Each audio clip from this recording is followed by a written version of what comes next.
ইরানের বিদ্যুৎ অবকাঠামোতে হামলা হলে লোহিত সাগরে তেল পরিবহনের রুট বন্ধ করতে ইয়েমেনের হুথিদের নির্দেশ দিয়েছে ইরানের বিপ্লবী গার্ড কর্পস। ইসলামী প্রজাতন্ত্রের নেতৃত্ব থেকেই এমন নির্দেশ এসেছে বলে দাবি করছে রয়টার্স। এখন প্রশ্ন ওঠে, হরমুজের পাশাপাশি লোহিত সাগর নিয়ে কেন এভাবে মাথা ঘামাচ্ছে ইরান? এখানে লুকিয়ে আছে সমঝোতায় বাড়তি সুবিধা নেয়ার সূক্ষ্ম কূটনীতি। লোহিত সাগরের বাবেল মানদেব প্রণালী বন্ধ করতে আঞ্চলিক অক্ষশক্তি ইয়েমেনের হুতিদের ব্যবহার করবে ইরান। হুতিদের সহায়তায় বাবেল মানদেব অবরোধ করা হলে বৈশ্বিক তেল রপ্তানির সবচেয়ে গুরুত্বপূর্ণ দুটি বন্দরই চলে আসবে ইসলামী প্রজাতন্ত্রের নজরদারিতে, যা ট্রাম্পের জন্য এই মুহূর্তে সবচেয়ে কঠিন সমীকরণ। রাতারাতি উপসাগরীয় মিত্র আর বাণিজ্য অংশীজনদের চাপেও পড়বেন মার্কিন প্রেসিডেন্ট।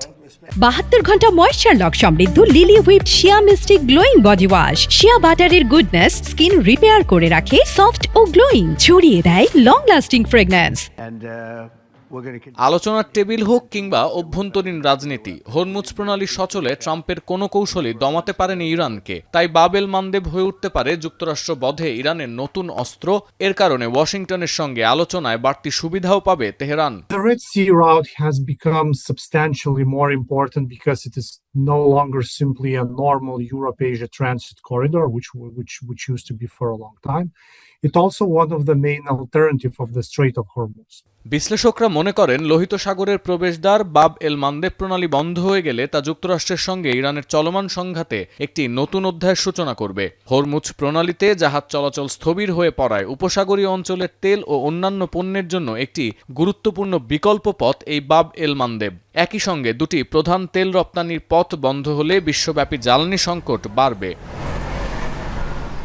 28 ফেব্রুয়ারি ইরান যুক্তরাষ্ট্র সংঘাত শুরুর পর অপরিশোধিত তেল রপ্তানির 70%-এরও বেশি লোহিত সাগরের ইয়ানবু বন্দর দিয়ে আনা নেওয়া শুরু করে সৌদি আরব। কেপলার এবং সিগন্যাল ওশানের তথ্য অনুযায়ী দৈনিক গড়ে 40 লক্ষ ব্যারেল তেল বিশ্বের নানা প্রান্তে পৌঁছায় এই ইয়ানবু বন্দরের মাধ্যমে, যা গেল বছরের তুলনায় প্রায় 1 লক্ষ ব্যারেল বেশি। এ কারণে লোহিত সাগরের উপকূল পর্যন্ত অপরিশোধিত তেলের নিজস্ব পাইপলাইন সম্প্রসারণের কথাও ভাবছে সৌদি সরকার।